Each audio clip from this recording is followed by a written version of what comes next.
Olá, sejam todos bem-vindos a mais uma leitura do Desperte o Seu Gigante Interior, de Tony Robbins, capítulo 16, Regras. Se você não é feliz, eis o motivo. A frase: considere-se responsável por um padrão superior ao que todos os outros esperam de você, de Harry Vardon Beach. Ao escrever estas palavras, estou contemplando o azul profundo do Pacífico de meu quarto no Hyatt Regency Waikoloa, na Big Island do Havaí. Acabei de observar uma coisa que não tornará a acontecer na América do Norte até o ano de 2017, um eclipse total do Sol. Beck e eu levantamos às 5h30 da manhã a fim de testemunharmos, junto a milhares de outros visitantes, esse raro evento astronômico. Enquanto uma multidão se concentrava no ponto de observação, comecei a me distrair com a diversidade de pessoas que viera até ali para partilhar a ocasião, de altos executivos a famílias em férias, de cientistas com as lunetas mais potentes e excursionistas que haviam armado suas barracas durante a noite, até crianças que só sabiam que se tratava de um evento porque os pais haviam comentado. Ali estavam incontáveis pessoas que tinham voado de todas as partes do mundo a um custo de milhares de dólares, apenas pela oportunidade de assistirem a algo que duraria apenas 4 minutos. O que fazíamos ali? Queríamos ficar numa sombra. Não somos uma espécie muito interessante? Às 6h20, o espetáculo começou. Às 6h28, o espetáculo começou. Havia ansiedade no ar, não apenas pela expectativa de assistir ao eclipse, mas também pelo medo de desapontamento. Pois naquela manhã única, as nuvens surgiram do horizonte e o céu começava a se tornar nublado. Foi interessante registrar como as pessoas lidavam com a possibilidade de que as suas expectativas não fossem atendidas. Não estavam ali para testemunhar apenas uma breve passagem de uma lasca da lua na frente do sol, mas sim um eclipse total de 4 minutos, quando a sombra da lua bloquearia por completo os raios do sol e nos envolveria na escuridão. Havia até um nome para isso: totalidade. Às 7h10, as nuvens haviam se expandido, tornando-se mais densas e cada minuto. Subitamente, o sol apareceu através de uma abertura nas nuvens e por um momento todos pudemos observar um eclipse parcial. A multidão aplaudiu excitada, mas logo as nuvens tornaram a se fechar, mais e mais densas, bloqueando a vista por completo. Ao se aproximar o momento da totalidade, a escuridão completa, tornou-se óbvio que não poderíamos assistir à lua bloqueando o sol. Subitamente, milhares de pessoas correram para a frente de um aparelho de televisão de tela grande instalado ali por uma das muitas equipes de TV. Ficaram observando o eclipse pela transmissão de uma rede de televisão, como milhares de outras pessoas no resto do mundo. Naquele momento, tive a oportunidade de observar um âmbito limitado de emoção humana. Cada pessoa reagiu de acordo com suas regras, suas convicções sobre o que tinha de acontecer para se sentirem bem com a experiência. Um homem atrás de mim comentou irritado: gastei $4.000 e viajei tão longe só para poder assistir a esses 4 minutos pela televisão? Uma mulher, a poucos passos de distância, repetiu várias vezes: não posso acreditar que tenhamos perdido. A filha pequena, radiante e entusiasmada, lembrou: mas está acontecendo neste momento, mamãe? Outra mulher, sentada à minha direita, disse: não é incrível? Eu me sinto tão afortunada por estar aqui. Foi nesse instante que algo dramático ocorreu. Enquanto assistíamos pela TV a última lasca do sol desaparecer por trás da lua, fomos engolfados pela escuridão. Era muito diferente do anoitecer, quando o céu escurece gradativamente. Aquilo foi imediato e uma escuridão total no início. A multidão aclamou, mas depois houve silêncio. Os passarinhos voaram para as árvores e também permaneceram em silêncio. Foi um momento espantoso. Foi então que algo histórico ocorreu. Enquanto a multidão sentava em silêncio, olhando para o eclipse na tela da televisão, algumas das pessoas que haviam trazido suas câmeras e estavam determinadas a conseguir o que desejavam, começaram a tirar fotos do aparelho. Logo ficamos outra vez inundados pela luz, não por causa do sol, mas pelos flashes das câmeras. Quase que no mesmo instante em que começou, porém a totalidade acabou. O momento mais dramático de todo o evento para mim foi quando uma lasca de sol saiu de trás da lua, trazendo a luz do dia de uma forma instantânea. Ocorreu-me nessa ocasião que não é preciso muita luz para dissipar a escuridão. Pouco depois do retorno da luz do sol, muitas pessoas se levantaram, começaram a se retirar. Fiquei perplexo, afinal o eclipse ainda estava acontecendo. A maioria murmurava queixas de que viajara para tão longe e perdera a grande experiência de uma vida. Uns outros, fascinados, no entanto, ali permaneceram para aproveitarem cada minuto, sentindo o maior excitamento e alegria. O mais irônico de toda a situação foi que o evento começou a soprar, cerca de 15 a 20 minutos depois, afastando todas as nuvens do céu. Ficou claro e azul, e o eclipse foi revelado para todos assistirem. Mas bem poucas pessoas persistiram. A maioria já foram embora para seus quartos desapontada. Continuaram a se proporcionar a sensação de dor porque suas expectativas não foram correspondidas. Como costumo fazer? Comecei a entrevistar as pessoas.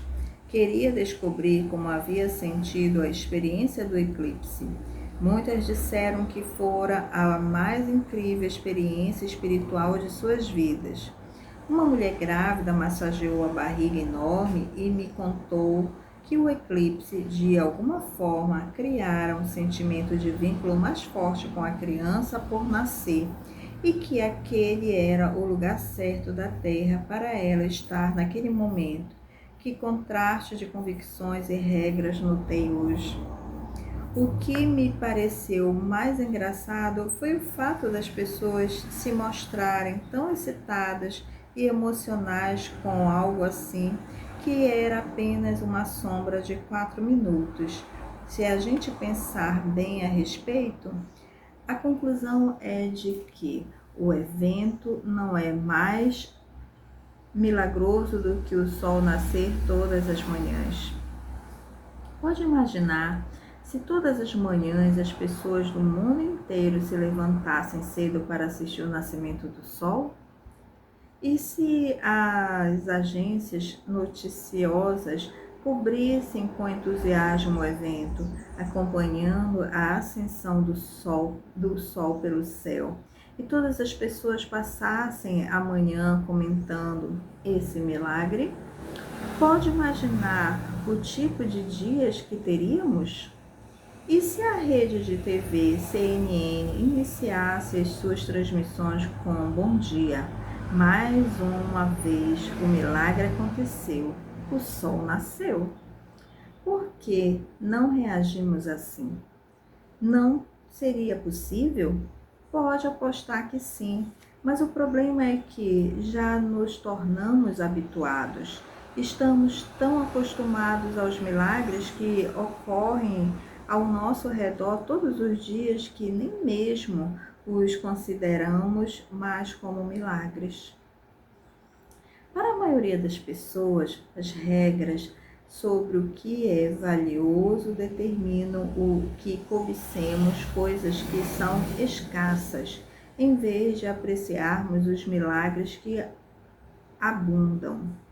O que determinou as diferenças nas reações daquelas pessoas de um homem que ficou tão transtornado que destruiu sua câmera, aos que não apenas experimentaram a alegria hoje, mas também continuaram a experimentá-la cada vez que contarem aos outros sobre o eclipse nas próximas semanas, meses e anos? Nossa experiência daquela realidade nada tinha a ver com a realidade, mas foi interpretada pela força controladora das convicções, de um modo mais específico, as regras que tínhamos sobre o que deveria acontecer para que nos sentíssemos bem. Chamo de convicções específicas as que determinam quando formulamos regras para obter dor e obter prazer. A incompreensão de seu poder pode destruir qualquer possibilidade de felicidade vitalícia, e uma plena compreensão e utilização podem transformar sua vida tanto quanto qualquer outra coisa que analisamos neste livro. Quero lhe fazer uma pergunta antes de continuarmos. O que tem de acontecer para você se sentir bem? Precisa de algo que alguém o abrace, beije, faça amor com você, diga o quanto o respeita e aprecia? Deve ganhar $1 milhão? Tem de se tornar um exímio golfista? Tem de ser reconhecido por seu chefe? Tem de alcançar todos os seus objetivos? Tem de guiar o carro certo e as festas certas? Ser reconhecido pelas pessoas certas? Tem de ser espiritualmente evoluído ou esperar até atingir o esclarecimento total? Tem de correr 8 quilômetros por dia? O que realmente precisa acontecer para você se sentir bem? A verdade é que nada tem de acontecer para que você se sinta bem. Não precisa de um eclipse para se sentir bem. Pode se sentir bem neste momento, sem precisar absolutamente de nenhuma razão. Pense a respeito. Se você ganha $1 milhão, o dinheiro não lhe proporcionará nenhum prazer. É sua regra que diz: quando alcançar essa marca, então darei a mim mesmo permissão para me sentir bem. Nesse momento, quando decidir se sentir bem, você envia uma mensagem ao cérebro para mudar as reações nos músculos do rosto, peito e o resto do corpo, para mudar sua respiração e mudar a bioquímica do sistema nervoso, o que leva a experimentar as sensações que chama de prazer. Quem você acha que teve o pior tempo naquele dia do eclipse? As pessoas com as regras mais intensas sobre o que tinha de acontecer para se sentirem bem? Não resta a menor dúvida de que os cientistas, assim como os turistas que viam como cientistas, provavelmente tiveram mais dor. Muitos tinham enormes agendas que queriam concluir naqueles 4 minutos antes de se sentirem bem. Não interprete de forma equivocada. Não há nada de errado em se empenhar em realizar e alcançar tudo o que você puder. Anos atrás, porém, formulei uma definição que mudou a qualidade de minha vida para sempre. Enquanto estruturarmos nossas vidas de uma maneira em que a felicidade seja dependente de algo que não podemos controlar, então vamos experimentar dor. Como eu não estava mais disposto a viver com medo de que a dor pudesse continuar a me abalar e me considerava um ser inteligente, reformulei minhas regras. Assim, tenho dor e prazer sempre que sinto que é apropriado, baseado na capacidade de dirigir minha própria mente, meu corpo e minhas emoções. Para ser mais específico, Beck e eu desfrutamos ao máximo o eclipse. De qualquer forma, estávamos no Havaí por outro motivo, para conduzir meu programa Comando TM, Mastery TM, de 3 semanas. Por isso, chegar uns poucos dias antes para assistir ao eclipse era uma bonificação para nós. Mas o verdadeiro motivo para desfrutarmos tanto foi o fato de não termos grandes expectativas. Apenas aguardávamos ansiosos. O segredo para nossa felicidade pode ser encontrado numa regra básica que partilhamos. Decidimos que nossa regra para o dia era desfrutar o evento, não importando o que acontecesse. Não que não tivéssemos expectativas, apenas decidimos que não importava o que pudesse acontecer, haveríamos de encontrar um meio de desfrutar. Se você adotasse e aplicasse de uma forma sistemática essa regra em sua própria vida, pode perceber como isso mudaria praticamente tudo que experimenta. Quando falo às pessoas sobre essa regra, algumas respondem: tudo bem, mas você está apenas baixando seus padrões.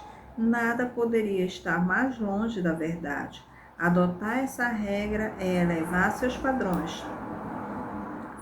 Significa que você manterá um padrão superior de desfrute, apesar das condições do momento.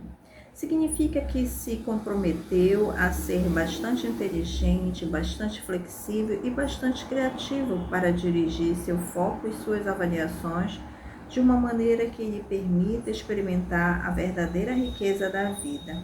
Talvez essa seja a suprema regra. No último capítulo, você começou a projetar sua hierarquia de valores a fim de refinar e definir o rumo de sua vida. Precisa compreender que sentir ou não que está realizando seus valores depende exclusivamente de suas regras, suas convicções sobre o que tem de acontecer para que se sinta bem-sucedido, feliz ou experimentando o amor. Pode decidir que a felicidade tem prioridade, mas que sua regra para a felicidade é a de que tudo deve acontecer como planejou. Garanto que não vai experimentar esse valor numa base sistemática. A vida é um evento variável e por isso nossas regras devem ser organizadas de maneira a permitir a adaptação, crescimento e satisfação. É fundamental compreender essas convicções inconscientes que controlam quando nos proporcionamos dor ou prazer. Juiz e júri. Todos temos regras e padrões diferentes que governam não apenas a maneira como nos sentimos sobre as coisas que acontecem em nossas vidas, mas também como vamos nos comportar e reagir a uma determinada situação. Em suma, o que fazemos e o que nos tornamos depende do rumo a que somos levados por nossos valores. Mas também importante, Talvez até mais, nossas emoções e nossos comportamentos serão determinados pelas convicções sobre o que é bom e o que é ruim, o que podemos fazer e o que temos de fazer. Esses padrões e critérios específicos constituem o que chamamos de regras. As regras são um gatilho para qualquer dor ou prazer que você sente no sistema nervoso, em qualquer momento.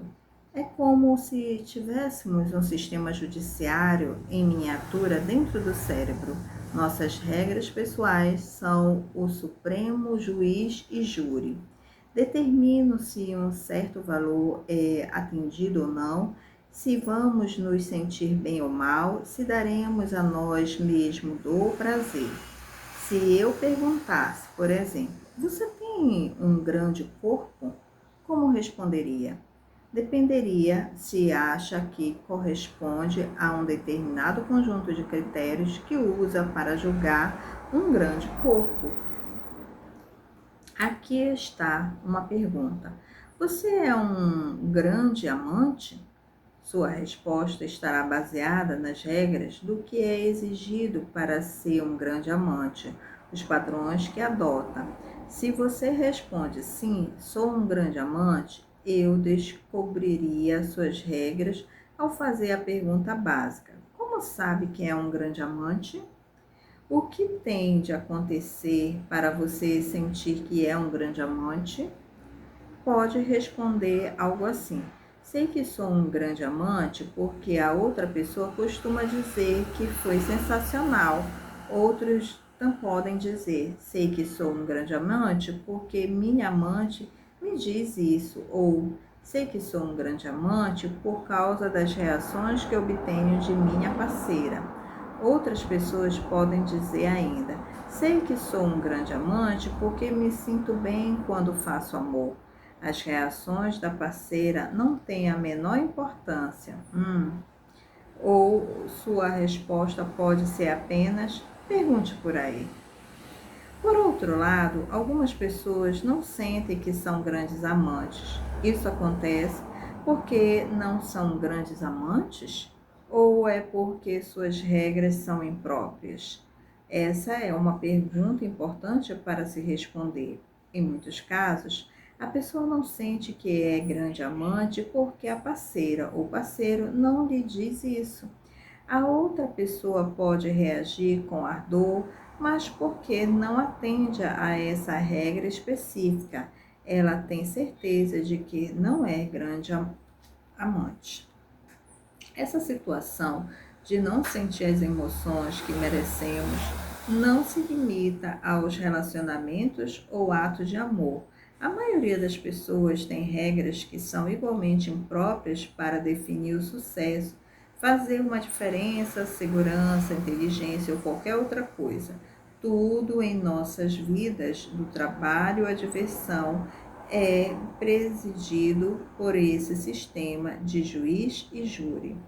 O ponto aqui é simples: nossas regras controlam as reações em cada momento que vivemos e, é claro, como você já adivinhou, foram instituídas de uma maneira totalmente arbitrária, como tantos outros elementos do sistema central que dirige nossas vidas. Nossas regras resultam de uma estonteante colagem de influência a que fomos expostos. O mesmo sistema de punição e recompensa que molda nossos valores também molda as regras. Na verdade, ao desenvolvermos novos valores, também desenvolvemos convicções sobre o que será preciso para que esses valores sejam atendidos. E assim as regras aumentam sempre, e com o acréscimo de mais regras, muitas vezes tendemos a distorcer, generalizar e suprimir o passado. Desenvolvemos regras em conflito. Para algumas pessoas, as regras são formadas pelo desejo de se rebelar contra as regras pelas quais foram criadas. As regras que guiam sua vida hoje ainda são apropriadas para quem você se tornou? Ou você tende a se apegar às regras que o ajudaram no passado, mas o prejudicam no presente? Mantém qualquer regras impróprias de infância? A frase "qualquer tolo pode fazer uma regra e todo tolo se guiará por ela", de Henry David Thoreau. As regras são um atalho para o cérebro, ajudam-nos a ter um senso de certeza para as consequências de nossas ações, assim permitem-nos tomar decisões rápidas sobre o que as regras significam e o que devemos fazer. Quando alguém sorri para você, se tivesse de se empenhar numa longa e tediosa série de cálculos para calcular o que isso significa, sua vida seria frustrante. Em vez disso, porém, você tem uma regra que diz que se uma pessoa lhe sorrir, isso significa que está feliz, é cordial ou talvez goste de você. Se alguém amarra a cara para você, isso desencadeia outra série de regras para o que as coisas significam e o que deve fazer. Para algumas pessoas, se alguém amarra a cara, isso significa que o outro se encontra num estado ruim e deve ser evitado. Outras pessoas, no entanto, podem ter uma regra que diz: se alguém se encontra num estado ruim, então preciso mudar seu estado. Você é desarrumado ou perfeito? Li uma história no livro Steps to an Ecology of Mind, de Gregory Bateson. Era a transcrição de uma conversa que ele tivera com a filha anos atrás e vou reproduzi-la aqui. Um dia, ela o procurou e fez uma pergunta interessante. Papai, por que as coisas se tornam desarrumadas com tanta facilidade? O que está querendo dizer com desarrumadas, querida? Perguntou ele. Sabe como é, papai? Quando as coisas não são perfeitas, olha para a minha escrivaninha agora. Está cheia de coisas, desarrumada. E ontem à noite me esforcei ao máximo para deixar tudo perfeito, mas as coisas não permanecem perfeitas, tornam-se desarrumadas com a maior facilidade. Batson pediu à filha: mostre-me como é quando as coisas ficam perfeitas. Ela arrumou cada coisa nas posições determinadas e depois disse: aí está, papai, agora ficou perfeito, mas não continuará assim. E se eu deslocar esta caixa de tinta para cá por cerca de 1 palmo, o que acontece? Ora, papai, agora ficou desarrumado. Além do mais, teria de estar reta e não torta, como você deixou. E se eu mudasse este lápis para cá? Está desarrumado outra vez. E se deixasse este livro aberto? Também fica desarrumado. Batson declarou então para a filha: querida, não é que as coisas fiquem desarrumadas com mais facilidade. Acontece apenas que você tem mais meios para desarrumar as coisas e só tem um meio para deixar tudo perfeito. A maioria das pessoas cria numerosos meios de se sentir mal e apenas uns poucos meios de se sentir realmente bem. Nunca deixe de me espantar com a incrível quantidade de pessoas cujas regras as preparam para a dor e como se tivessem uma vasta e complexa rede de caminhos neurais levando ao próprio estado que tentam evitar, ao mesmo tempo em que só dispõem de uns poucos caminhos neurais ligados ao prazer. Um exemplo clássico disso é um homem que participou de um dos meus seminários Encontro com o Destino.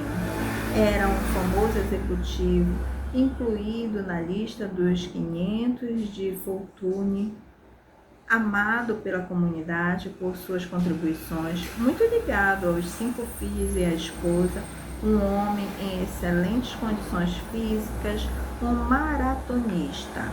Perguntei-lhe: você é bem-sucedido? Para surpresa de todos os presentes, ele respondeu muito sério: não. O que tem de acontecer para que você se sinta bem-sucedido?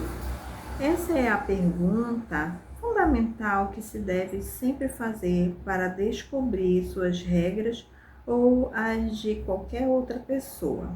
O que se seguiu foi uma litania de regras rígidas e exigências que ele achava que deveria cumprir a fim de ser bem-sucedido na vida. Tinha de ganhar um salário de 3 milhões de dólares por ano, ganhava na ocasião como salário apenas 1,5 milhão e recebia mais 2 milhões em bonificações. Só que isso não contava.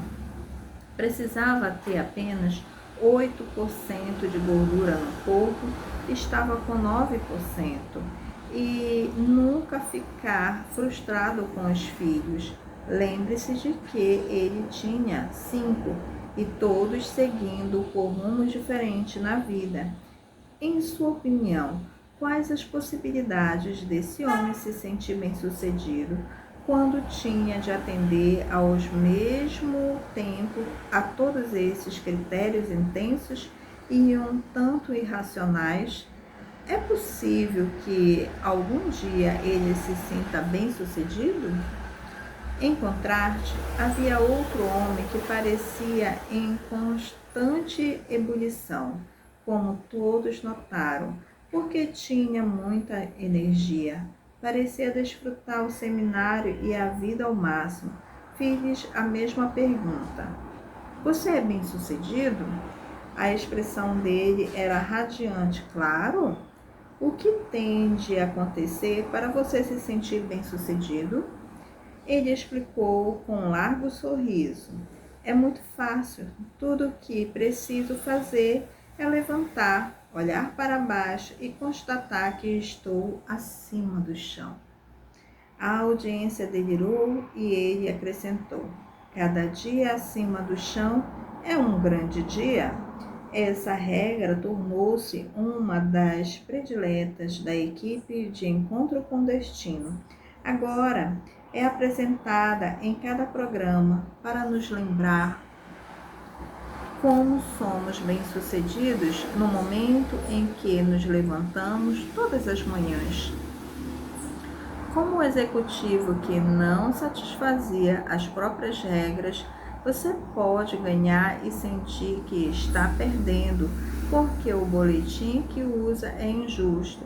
Não é injusto apenas com você, mas também com seu cônjuge e os seus filhos, com as pessoas com que trabalha todos os dias e com todos os outros com cujas vidas mantém algum contato. Se insistiu um sistema de regras que o leva a se sentir frustrado, zangado, magoado ou fracassado, ou não tem regras definidas para se saber o quanto é feliz, bem-sucedido e assim por diante. Essas emoções afetam a maneira como trata as pessoas ao seu redor, assim como elas também sentem quando se aproximam de você. Além disso, quer você esteja ou não consciente, é bastante frequente julgar os outros por um conjunto de regras que talvez nunca tenha expressado, mas todos esperamos que os outros obedeçam às nossas regras, não é mesmo? Se você está sendo exigente consigo mesmo, é bem provável que também seja com os outros. Por que alguém imporia regulamentos tão rigorosos a si mesmo e às pessoas que ama? Em grande parte, isso se relaciona com o condicionamento cultural. Muitas pessoas receiam que, Se não tiverem regras exigentes, então não serão impelidas ao sucesso. Não serão motivadas a trabalhar com afinco e alcançar o êxito. A verdade é que você não precisa ter regras absolutamente difíceis para manter seu ímpeto. Se uma pessoa formula regras muito exigentes, muito dolorosas, logo vai descobrir que não pode vencer, não importa o que faça, e passa a experimentar o desamparo adquirido. Claro que queremos usar o poder dos objetivos, a atração de um futuro irresistível, para nos projetar para frente, mas devemos ter certeza de que, no fundo de tudo, existem regras que nos permitem ser felizes em qualquer momento que quisermos. Suas regras o fortalecem e o enfraquecem. Queremos desenvolver regras que nos levem a entrar em ação, que nos façam sentir alegria, que nos permitam dar seguimento às coisas, não regras que nos obriguem a parar em pouco tempo. Descobri que há uma quantidade espantosa de homens e mulheres que instituem regras para os relacionamentos que tornam absolutamente impossível o êxito nessa área de suas vidas.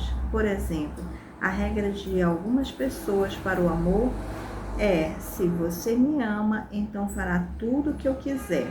Ou, se você me ama, posso me lamentar, queixar e importunar, e você deve simplesmente aceitar.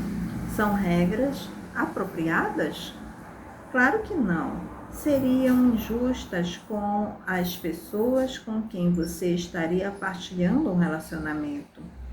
Uma mulher que participou do encontro com o destino disse-me que queria realmente ter um relacionamento íntimo com um homem, mas parecia não ser capaz de manter um relacionamento com ninguém, passada a fase inicial da emoção de caçada. Perguntei-lhe: o que tem de acontecer para que você se sinta atraída por um homem?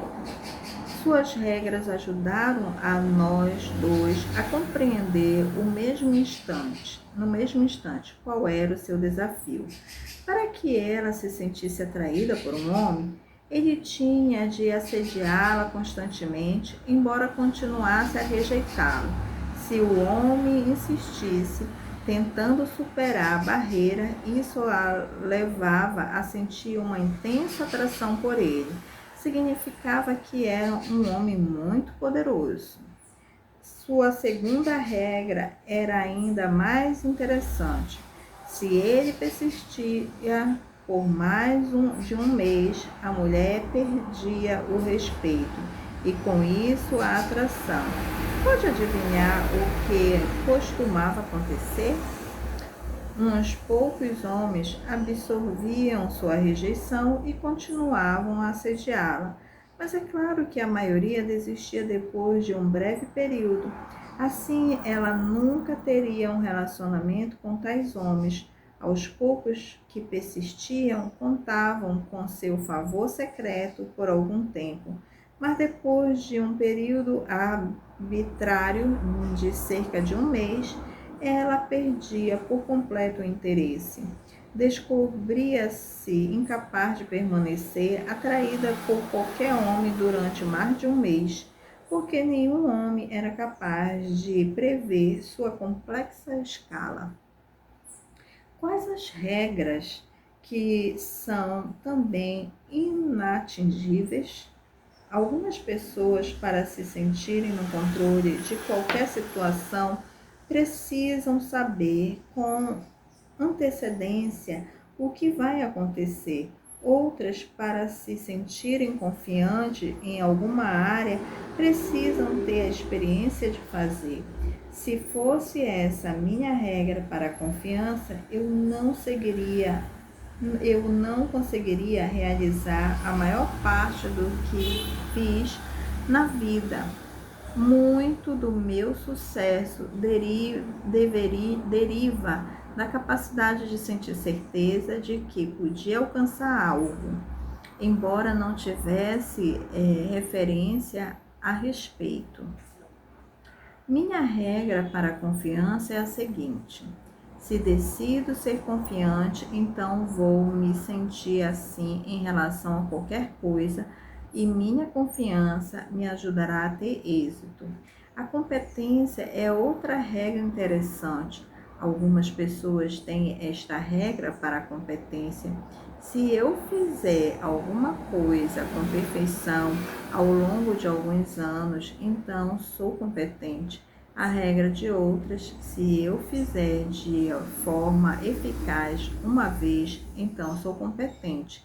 E para outros ainda, a competência é se eu fizer algo parecido, então sei que posso dominar isso também e, portanto, sou competente. Pode perceber o impacto que regras assim teriam em sua confiança, felicidade, senso de controle, qualidade de suas ações e de sua vida? Faça o jogo para poder vencer. No último capítulo, dedicamos bastante tempo à definição dos valores, mas como já declarei, se você não formular regras acessíveis, nunca sentirá que esses valores estão sendo atendidos. Quando comecei a desenvolver minhas ideias sobre a projeção do destino, tinha apenas o conceito de valores, não o de regras. Assim, era completamente arbitrário determinar se uma pessoa se encontrava ou não em seu caminho. No dia em que descobri as regras, comecei a compreender a fonte de dor e prazer em nossas experiências. Compreendi que as regras são o mecanismo que dispara a emoção humana e passei a avaliar como podia usar as regras de maneira mais eficaz.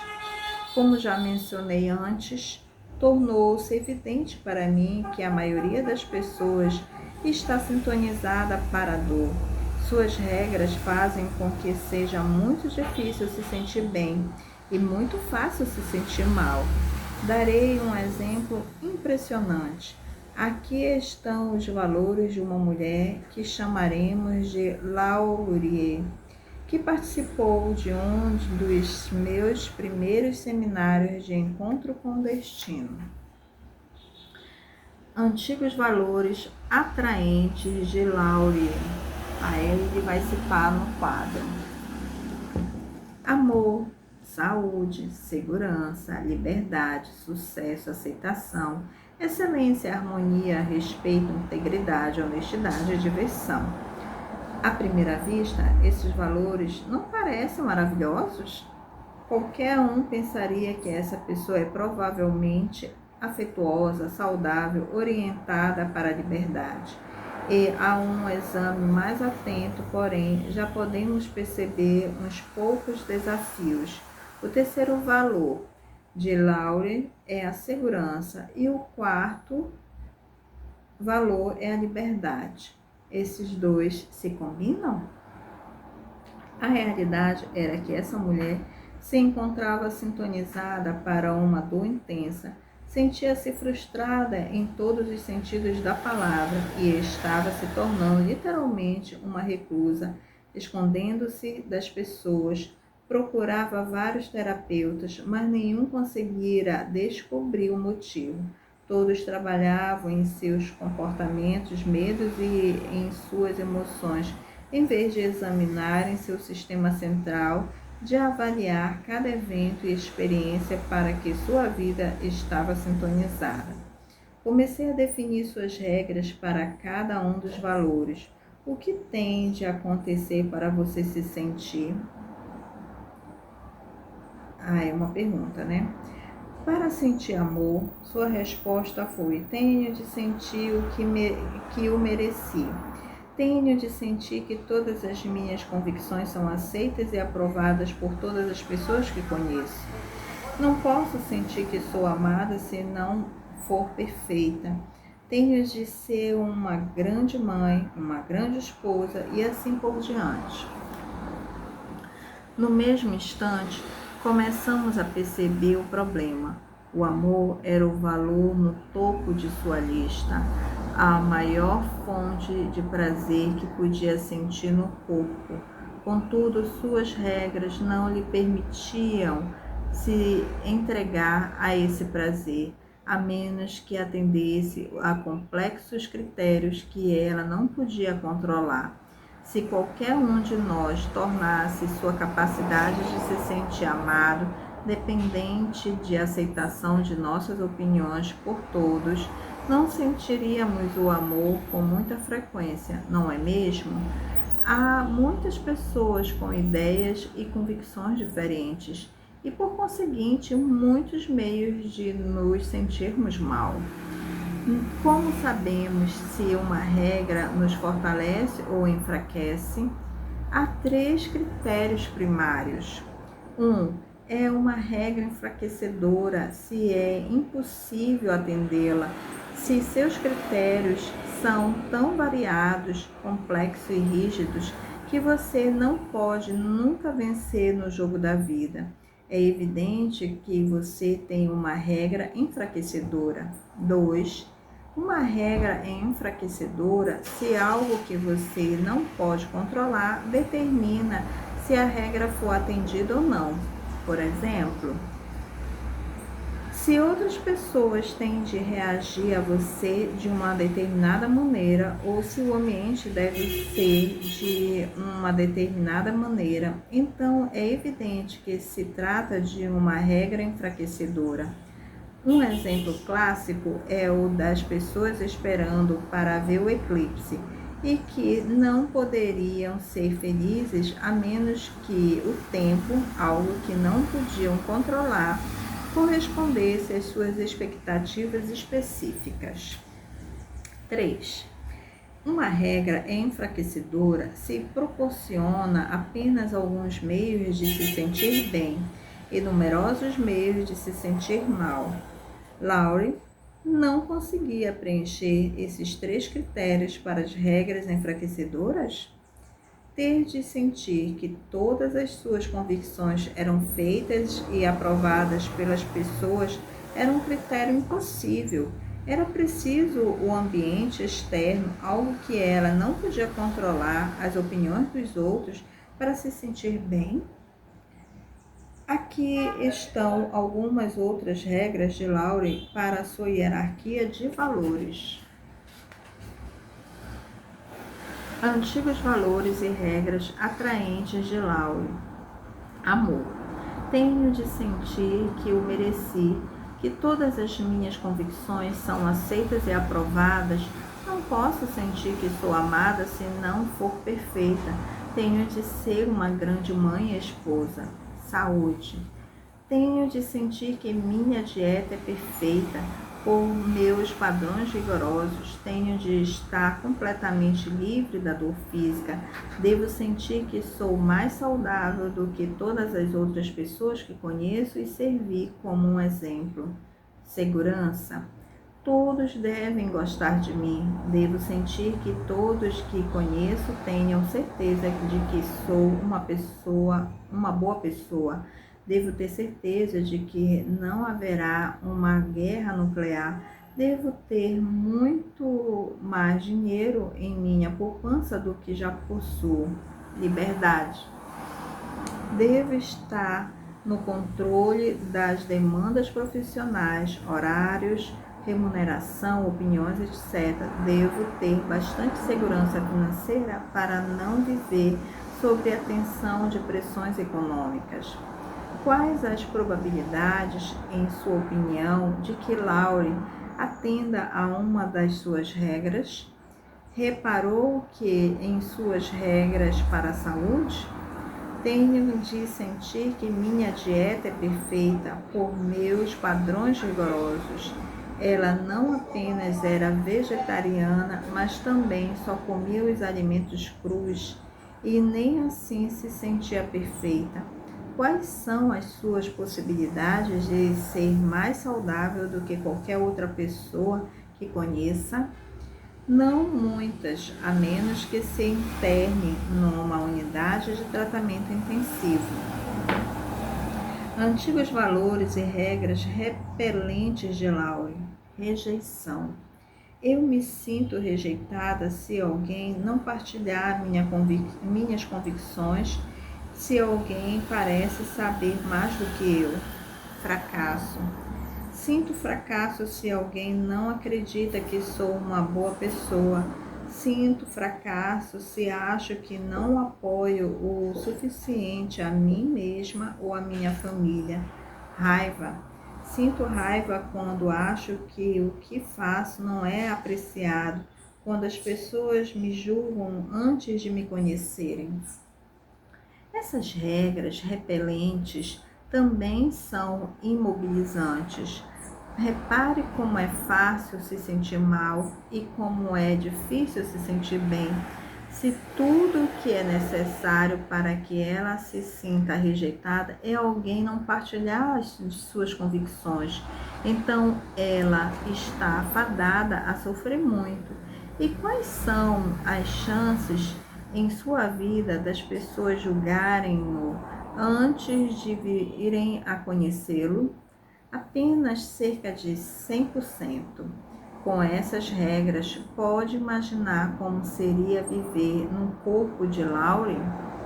Ela era devastada pela dor e uma das maiores fontes a se avaliar por suas regras eram as pessoas. Sempre que se encontrava com os outros, arriscava a possibilidade de que não pudessem partilhar de suas convicções, ou poderiam não gostar dela, ou poderiam julgá-la. Não era de admirar o que ela se escondesse. Acabei comentando. Tenho a impressão de que uma pessoa com tais valores e regras acaba desenvolvendo uma úlcera. Ao que ela respondeu, já estou com uma. A experiência de Laurie, infelizmente, não é singular. É verdade que algumas de suas regras são mais intensas do que outras, mas você ficará surpreso ao descobrir como suas próprias regras são injustas quando começar a analisá-las. No Encontro com o Destino, contamos com a participação de algumas das pessoas bem-sucedidas dos Estados Unidos. Pessoas com um nível incomparável de competência e influência na cultura. E, no entanto, embora bem-sucedidas por fora, muitas carecem da felicidade e satisfação que merecem. Invariavelmente, isso acontece por causa de conflitos de valores ou regras impróprias. A solução. A solução é muito simples. Tudo o que temos de fazer para nossas vidas funcionárias a contento é instituir um sistema de avaliação que inclua regras que sejam viáveis, que tornem fácil se sentir bem e difícil se sentir mal, que sempre nos atraiam para a direção que queremos seguir. Claro que é útil ter algumas regras que nos causem dor. Precisamos ter limites, precisamos ter alguma espécie de pressão para nos impulsionar. Não posso saborear o suco de laranja se não tiver um copo, algo com limites para conter o suco. Todos temos limites, tanto como uma sociedade quanto como indivíduos. Para começar, no entanto, devemos pelo menos mudar a sintonia para podermos experimentar prazer na vida de um modo mais sistemático. Quando as pessoas se sentem bem durante todo o tempo, tendem a tratar melhor aos outros, tendem a tirar o proveito máximo de seu potencial como seres humanos. Sendo assim, qual é o nosso objetivo? A partir do momento em que projetamos nossos valores, devemos decidir que evidência precisamos ter antes de nos entregarmos ao prazer. Precisamos projetar regras que nos levem na direção de nossos valores, que sejam viáveis, usando critérios que podemos controlar pessoalmente, a fim de podermos tocar a campainha em vez de esperar que o mundo exterior faça. Com base nesses requisitos, Laurie mudou a ordem de alguns de seus valores e mudou por completo as regras para alcançá-los. Aqui estão seus novos valores e novas regras. Novos valores e regras atraentes de Laurie. Amor. Experimento o amor sempre que expresso amor. Dou amor aos outros ou me permito receber amor. Saúde. Sou saudável quando reconheço como já me sinto maravilhosa. Diversão. Estou me divertindo quando encontro prazer e alegria no processo. Gratidão. Sinto-me grata quando aprecio todas as coisas que tenho em minha vida neste momento. Liberdade. Sinto-me livre quando vivo de acordo com as minhas convicções e aceito a opção de criar a felicidade para mim mesma.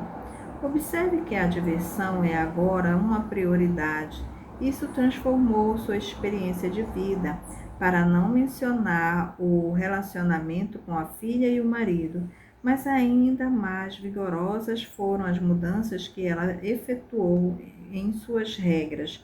A mudança de valores teria um impacto limitado se as regras permanecessem invisíveis. O que essa mulher fez? Mudou a sintonia de sua vida inteira e agora tem um controle. Precisamos lembrar que a autoestima está vinculada à capacidade de sentir que estamos no controle dos eventos em nosso ambiente. Essas regras permitem a Laurie manter sempre o controle, sem sequer se esforçar. Suas novas regras para o amor são viáveis. Pode apostar que sim. Quem está no controle? Ela está. A qualquer momento pode decidir ser amorosa consigo mesma e com os outros, e agora terá permissão para proporcionar a si mesma a emoção chamada amor. Saberá que está atendendo a seus valores mais elevados. Com que frequência ela pode fazer isso? Todos os dias de sua vida. Há muitos meios de fazer isso, porque há muitas pessoas às quais ela pode devotar seu amor, ela própria, família, amigos estranhos. E sua nova regra para a saúde? O melhor de tudo é que não apenas ela tem um comando, pode reconhecer como se sente maravilhosa em qualquer momento. E não apenas é viável, mas também não é verdade que se reconhecer de um modo regular que se sente bem, reforçará o padrão de se tornar mais saudável? Além disso, Laura adotou alguns novos valores repelentes. Selecionou emoções que sabia que tinha de evitar para alcançar o êxito: negativismo e procrastinação. Lembre-se de que queremos reverter o processo de como a maioria está sintonizada. Queremos tornar difícil se sentir mal e fácil se sentir bem. Novos valores e regras repelentes de Laurie. Negativismo. Evito sistematicamente depender da aceitação dos outros para a minha suprema felicidade e sucesso. Procrastinação. Evito sistematicamente esperar a perfeição de mim mesma e dos outros. Com suas novas regras repelentes, Laurie não depende mais de aceitação dos outros. Sua regra para a procrastinação se baseia na compreensão de que esperar pela perfeição criava dor, e ela não queria antes iniciar projetos que criassem dor, e por isso sempre o protelava. Essas mudanças nos valores e as regras mudaram a direção de sua vida para um nível além de qualquer coisa que ela poderia ter imaginado. Agora, aqui está uma tarefa para você. Baseado nos novos valores que instituiu para si mesmo no capítulo anterior, crie um conjunto de regras para seus valores atraentes que facilite se sentir bem e um conjunto de regras para os valores repelentes que dificulte se sentir mal. Em termos ideais, crie um amplo cardápio de possibilidades, com muitos meios de se sentir bem. Aqui estão alguns dos meus. Você pode dizer: não é apenas um jogo?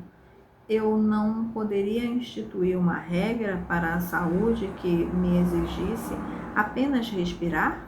Claro que pode se basear em alguma coisa simples assim. Em termos ideais, porém, deve projetar suas regras de qualquer forma que, ao persegui-las, tenha mais do que deseja em sua vida. Você pode dizer também: não perderei meu ímpeto para o sucesso se não houver a motivação da dor? Confie em mim. A vida lhe proporcionará dor suficiente por sua própria iniciativa. Não precisa aumentá-la, criando um conjunto de regras que o farão se sentir mal durante todo o tempo. Uma amostra de meus valores e regras atraentes. Saúde e vitalidade, sempre que me sinto concentrado, vigoroso e equilibrado. Sempre que faço qualquer coisa que aumenta a minha força, flexibilidade ou resistência, sempre que faço qualquer coisa que me aproxima de um senso de bem-estar físico, sempre que como alimentos ricos em água ou vivo de acordo com minha filosofia de saúde. Amor e afeto. Sempre que sou afetuoso e apoio os amigos, família ou estranhos, sempre que focalizo em como ajudar, sempre que sou afetuoso comigo mesmo, sempre que me expando ou me torno mais eficaz, sempre que aplico qualquer coisa que eu saiba de uma maneira positiva. Realização. Sempre que focalizo o valor de minha vida como já é, sempre que projeto um resultado e o faço acontecer, sempre que estou aprendendo alguma coisa ou criando valor para mim mesmo ou para os outros. Em sociologia, há um conceito conhecido como etnocentrismo, que significa acreditar que os valores, as regras, as convicções de nossa cultura são os únicos válidos. É uma mentalidade extremamente limitadora. Cada pessoa ao seu redor tem regras e valores diferentes dos seus e não são melhores nem piores. A questão fundamental não é se as regras são certas ou erradas, mas sim se o fortalecem ou enfraquecem. Na verdade, pontinho. Cada transtorno é um transtorno de regras. Pense sobre a última vez em que você ficou transtornado com alguém. Foi realmente com a pessoa ou por causa de alguma coisa que ela fez, disse ou deixou de fazer? Irritou-se com a pessoa ou irritou-se porque ela violou uma de suas regras? Por trás de cada transtorno emocional que você já teve com outro ser humano, há um transtorno de regras. Alguém fez alguma coisa ou deixou de fazer e isso violou suas convicções sobre o que a pessoa deve ou tem de fazer. Por exemplo, a regra de algumas pessoas para o respeito é: se você me respeita, então nunca levante a voz. Se há uma pessoa com quem você também mantém um relacionamento começa de repente a gritar, você vai sentir que não é respeitado se for a sua regra e se irritará porque foi violada. Mas a regra da outra pessoa pode ser: se sou respeitoso, não devo ter sinceridade em todos os meus sentimentos e emoções, bons, maus e indiferentes? e expressá-los no momento com toda a minha intensidade? Já imaginou o conflito que essas duas pessoas podem ter? Esse foi o roteiro desempenhado entre mim e Beck quando começamos a desenvolver nosso relacionamento. Tínhamos regras radicalmente diferentes sobre como demonstrar respeito por outra pessoa. Por quê? Fui criado num ambiente em que se tinha muita dor quando não se era honesto. Se você saía da sala no meio de uma conversa, nunca mais poderia se redimir. A regra número 1 era permanecer ali e expressar suas emoções honestas, sabendo que poderia estar errado, mas persistir até que tudo ficasse esclarecido. Beck, por sua vez, foi criada numa família em que as regras eram bastante diferentes, mas igualmente claras. Ela aprendeu: se você não tem algo de bom para dizer, então não diga nada. Se tem respeito por alguém, então nunca eleve a voz para essa pessoa. Se outra pessoa eleva a voz, a única maneira de manter o autorrespeito é se levantar e sair da sala. Com esse tipo de conflito em nossas regras sobre respeito, Beck e eu levamos à loucura um ao outro, quase não casamos por causa disso. As regras determinam tudo: para onde vamos, o que usamos, quem somos, o que é aceitável para nós, o que é inaceitável, quem temos como amigos e se somos felizes ou tristes, praticamente em qualquer situação.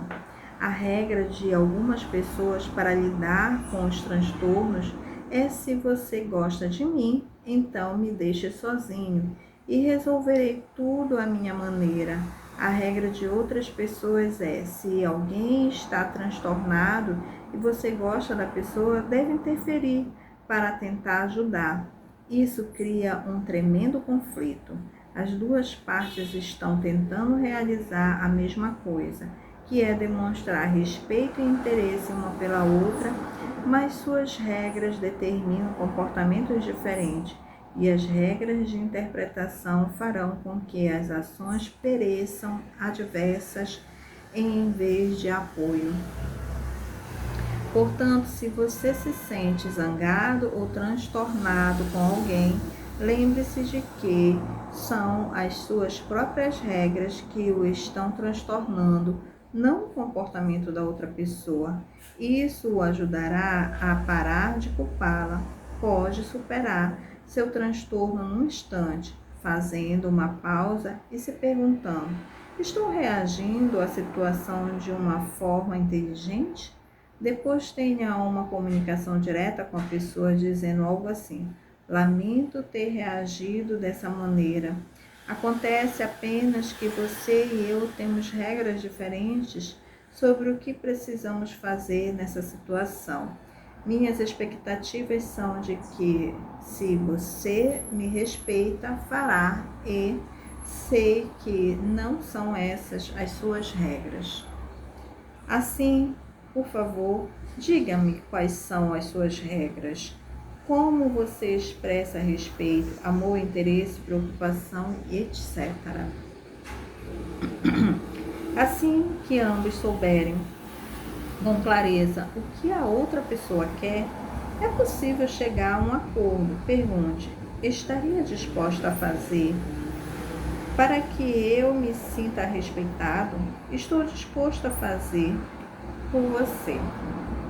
Qualquer relacionamento, profissional ou pessoal, pode ser transformado num instante pela definição das regras e por um acordo a respeito. Afinal, como você espera ganhar um jogo se nem mesmo conhece as regras? O desafio de mudar as regras. Você já se encontrou alguma vez numa situação em que sabia quais eram as regras, mas de repente começaram a surgir exceções? As pessoas possuem uma excepcional capacidade de invocar sub-regras que podem estar em conflito com todas as suas outras regras. Uma boa metáfora para isso poderia ser a de uma partida de beisebol que resolvemos jogar. Eu pergunto a você, conhece as regras do beisebol? Você responde claro e depois indica as regras básicas. Vamos jogar 9 turnos. A pessoa que completar mais circuito ganha. É preciso tocar em todas as bases. Tem direito a 3 tentativas e assim por diante. Se você rebater uma bola dentro do campo e eu a pegar antes de cair no chão, você está fora. Se eu largar, você está salvo. Começamos o jogo. Tudo vai muito bem até o final do último turno. A partida está empatada. Tenho 2 homens dentro e um fora. Rebato uma bola alta para dentro do campo. Minhas regras dizem que se você pegar a bola, eu estou fora e o jogo acaba. Mas se você largar, eu estou seguro e os homens nas bases têm a possibilidade de marcar e ainda posso vencer. Corro para a base, você corre para a bola, mas não consegue pegá-la. Fico emocionado. Meu companheiro de equipe marca e acho que ganhamos o jogo. Mas você se aproxima e diz, não, você saiu. E eu respondo, mas que história é essa? Você não segurou a bola. As regras dizem que estou seguro se você não pega a bola. Se você declara, isso é verdade, exceto quando há 2 homens dentro e um fora. Nesse caso, mesmo que eu não pegue a bola, você está fora. Essa é a única exceção. Ainda protesto. Você não pode inventar as regras à medida que jogamos. E você responderia, não inventei nada, é a chamada regra da bola alta dentro da parte interna do campo. Todo mundo a conhece. Virou-me para os meus companheiros e eles dizem que tal regra não existe. Viram-me para os jogadores adversários e todos dizem que é essa a regra. E terminamos brigando por causa das regras. Já experimentou essa situação no relacionamento pessoal? Estava jogando de acordo com todas as regras e de repente a outra pessoa diz, isso é verdade, exceto nessa única situação. E você vira uma fera. As pessoas sentem com a maior intensidade em relação às suas regras. Todo mundo sabe que as suas regras são as regras certas. As pessoas se irritam em particular quando acham que os outros estão inventando regras ou mudando-as no meio do jogo. Contudo, essa dinâmica é parte da maioria das interações com outros seres humanos. Tem um quadro de provérbios paradoxais que eu vou ler. Esse é o quadro. Olha antes de saltar. Aquele que hesita está perdido. Cozinheiros demais estragam um caldo. 2 cabeças pensam melhor que uma. A ausência torna o coração mais afetuoso. Longe de vista, longe do coração. Não se pode ensinar truques novos a cachorro velho. Nunca é tarde demais para aprender. O gramado do vizinho é sempre mais verde. Não há lugar como o lar. Vintém poupado, vintém ganho. Do mundo nada se leva. Na verdade, o paradoxo das regras e convicções conflitantes é um dos motivos pelos quais as pessoas experimentam tanta frustração em suas vidas. No relacionamento, uma pessoa diz, eu amo você, exceto quando deixa aberta a pasta de dentes. Ou então, eu amo você, exceto quando levanta a voz para mim.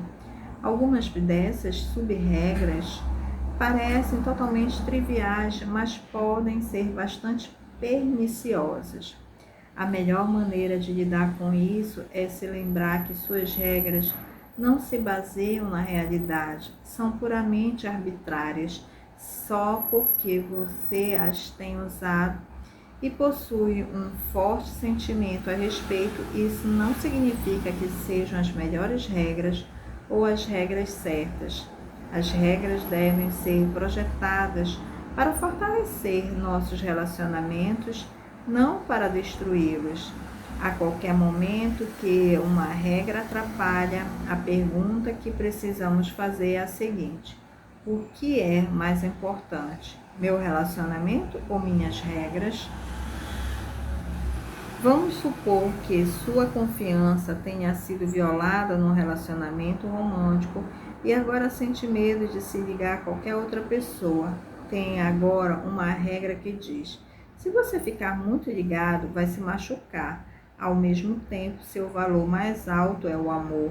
E sua regra é de que deve ter intimidade com outra pessoa para sentir o amor. Aí está um grande conflito. Suas regras e seus valores se encontram em absoluta oposição. O que você pode fazer nessa situação?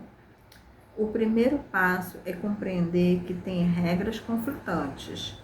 O segundo passo é vincular bastante dor a qualquer regra que não lhe sirva e substituí-la por uma regra que sirva.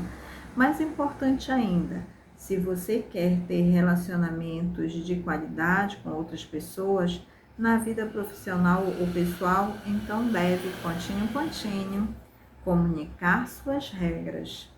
Se você quer assumir o controle de sua vida, se quer se sair bem no trabalho, se quer ser um grande negociador, se quer ser capaz de causar impacto em seus filhos, se quer ser íntimo da parceria, então trate de descobrir as regras da outra pessoa para um relacionamento e comunique também as suas.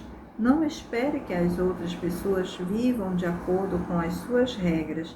Se você não comunicar expressamente quais são, e não espere que as pessoas vivam de acordo com suas regras, se você não estiver disposto a fazer concessões e também viver de acordo com algumas regras alheias. Por exemplo, no início de qualquer relacionamento, uma das minhas primeiras providências é deixar que a outra parte conheça minhas regras para a situação e tentar descobrir tantas das suas regras quanto for possível. Pergunto coisas assim: o que será preciso para você saber que nosso relacionamento está dando certo? Com que frequência temos de nos comunicar? O que será necessário? Conversei uma ocasião com um amigo famoso e ele comentou que achava que não tinha muitos amigos e eu lhe disse: tem certeza de que não tem muitos amigos? Sempre o vejo cercado por muitas pessoas que realmente se interessam por você.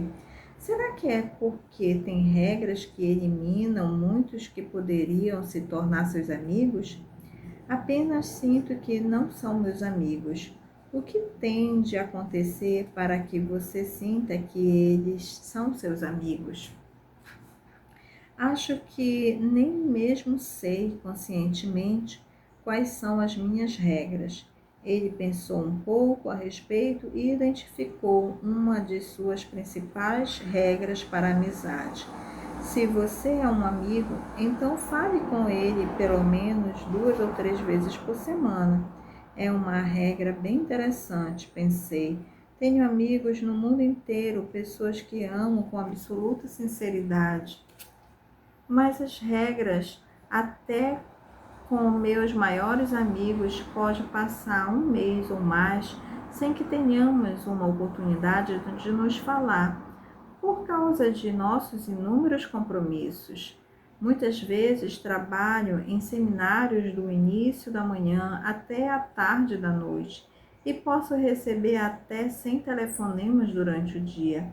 Não há possibilidade física de falar com todas essas pessoas, contudo, todos sabem que são meus amigos.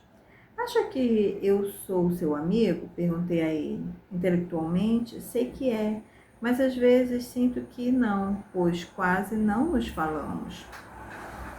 Mas eu nunca soube disso. Nunca imaginaria que era tão importante para você se você não tivesse me comunicado.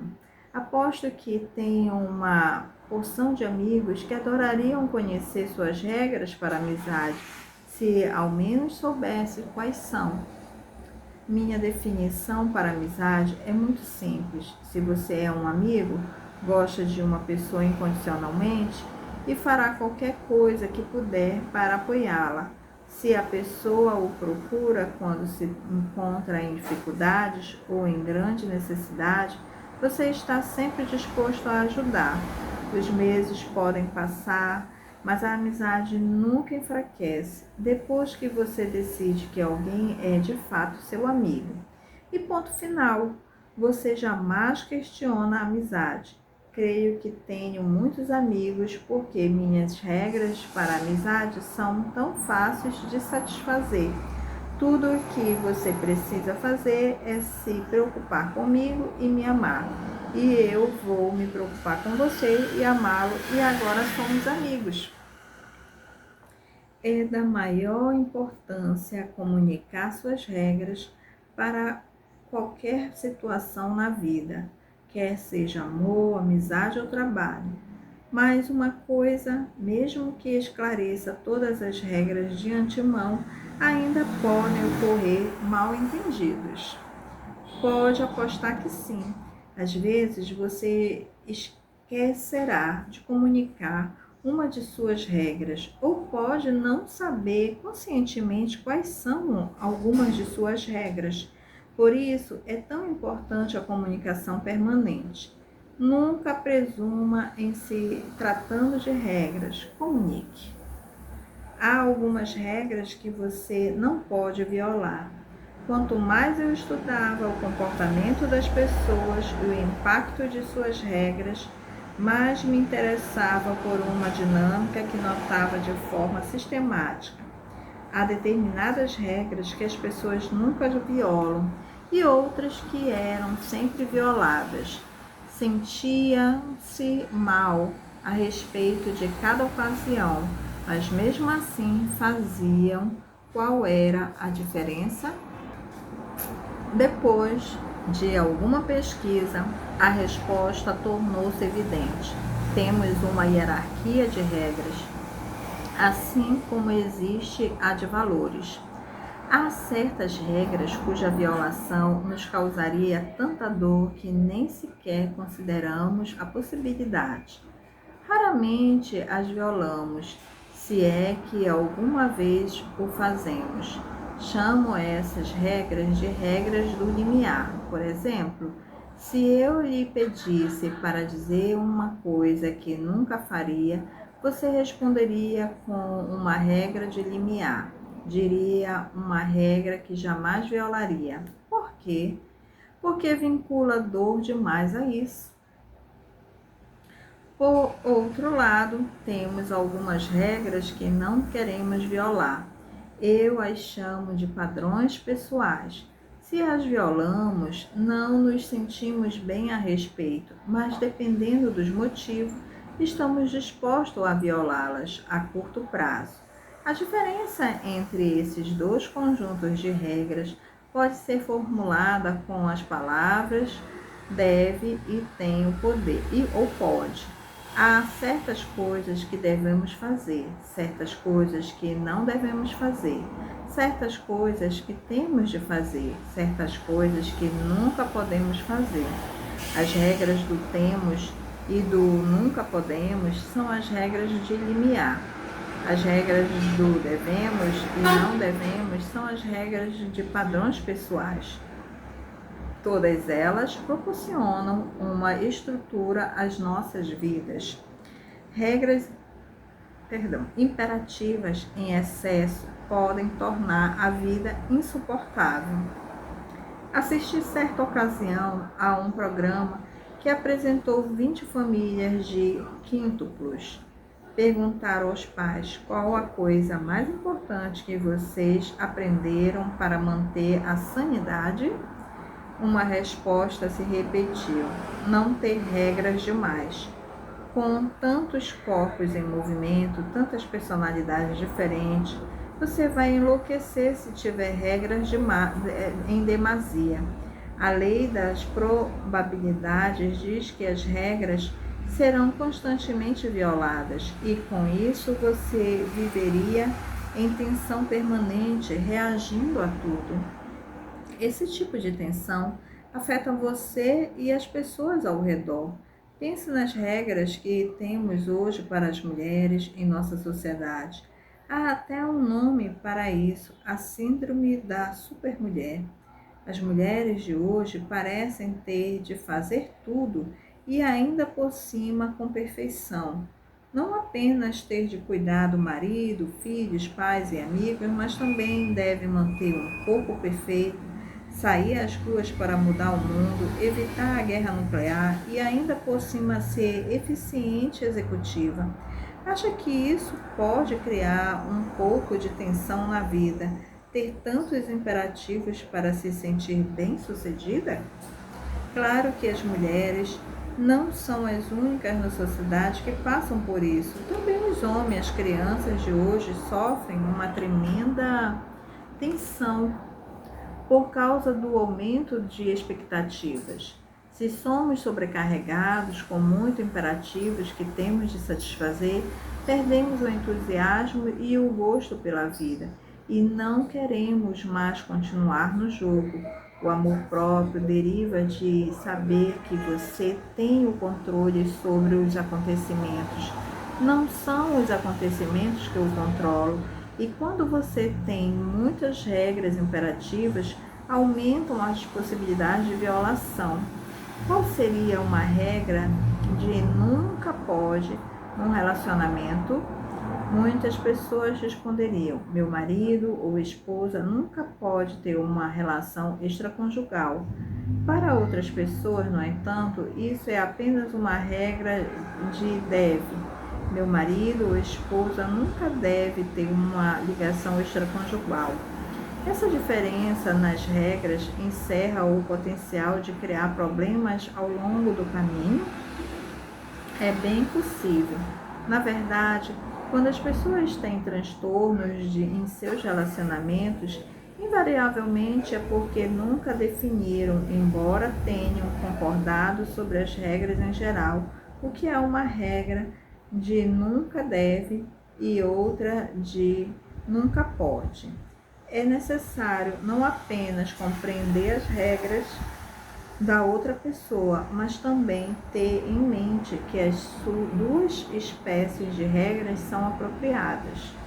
A fim de alcançar determinados resultados, é importante ter uma abundância de regras imperativas, para ter certeza de que daremos seguimento e entraremos em ação. Por exemplo, tenho uma amiga que desfruta de uma magnífica condição física. O mais interessante é o conjunto de regras para si mesma na área da saúde.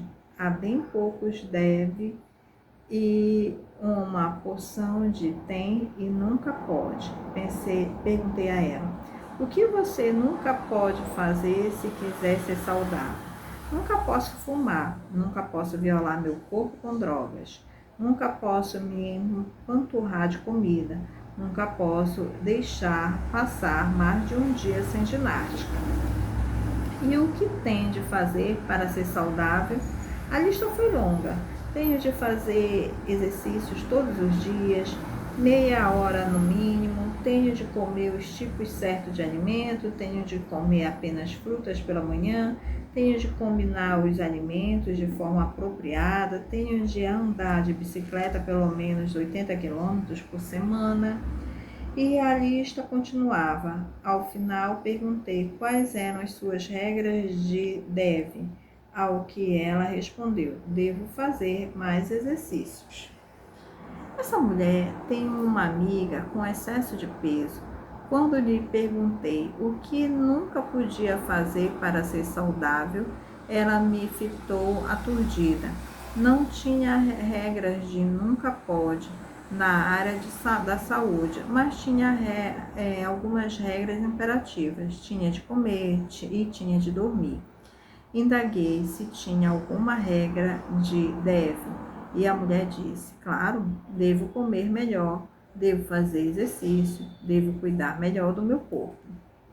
Ela também tinha uma lista de regras de não deve, como não devo comer carne, não devo comer demais, e assim por diante.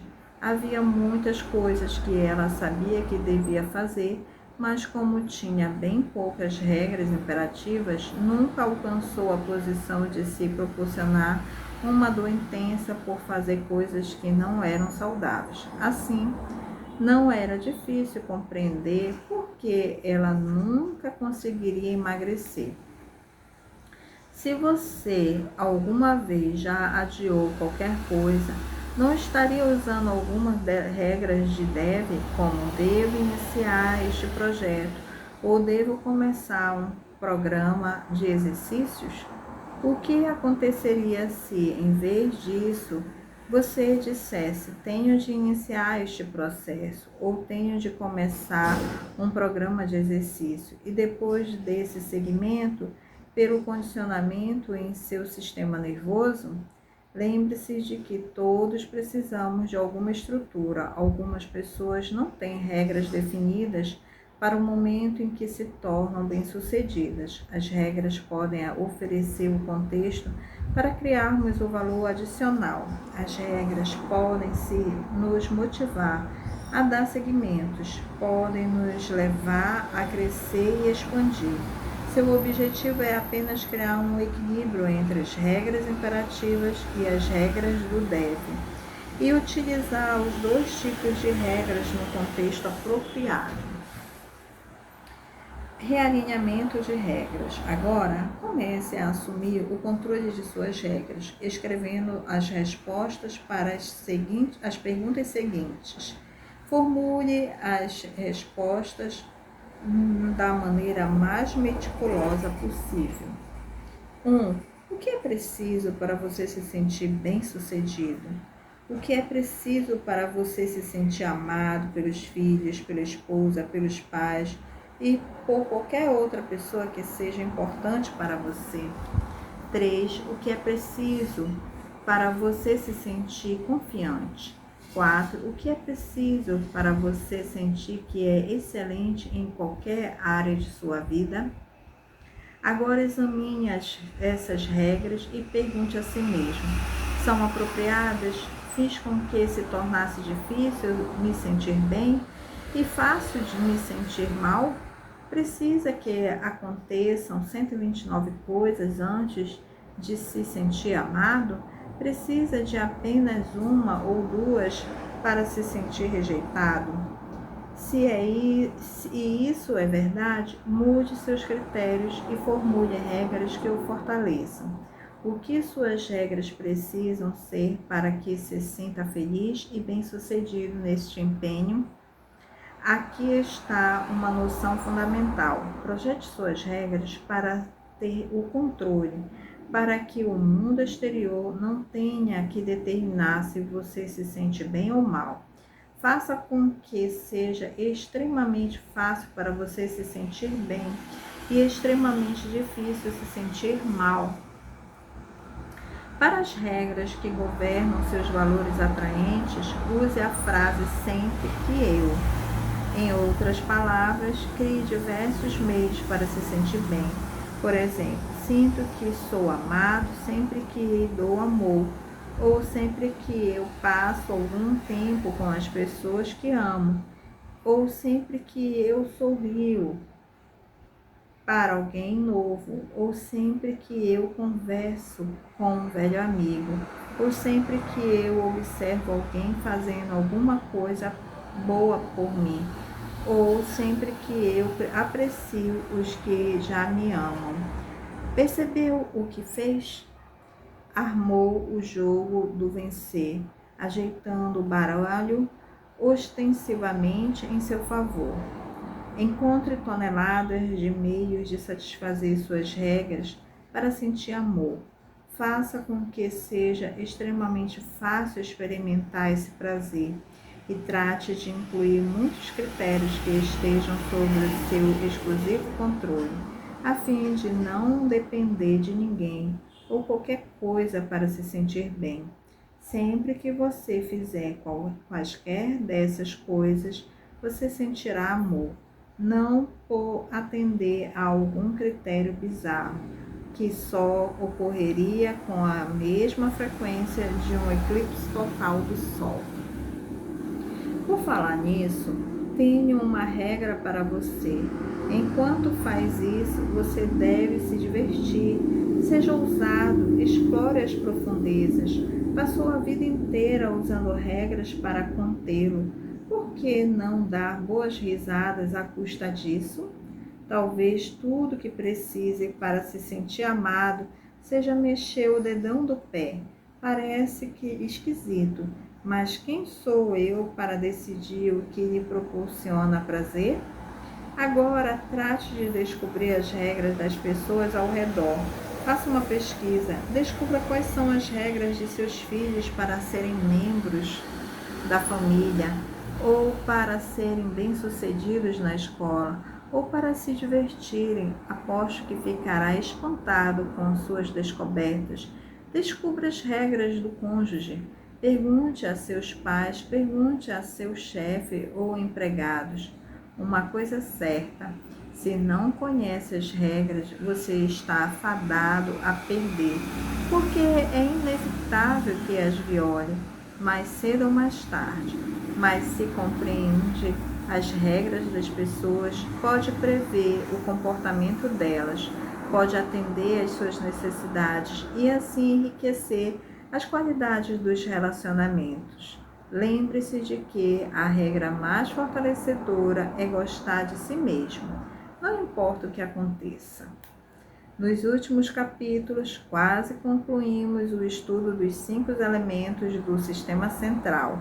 Conhecemos a importância do Estado, a maneira como as perguntas dirigem nosso foco e nossas avaliações, e o poder dos valores e regras para moldar nossas vidas. Agora, vamos descobrir o tecido do qual todos esses elementos são recortados. Pontinho em pontinho. Até a próxima leitura. Gratidão a todos aqueles que vieram e ouviram grandes aprendizados aqui deixados por Tony Robbins.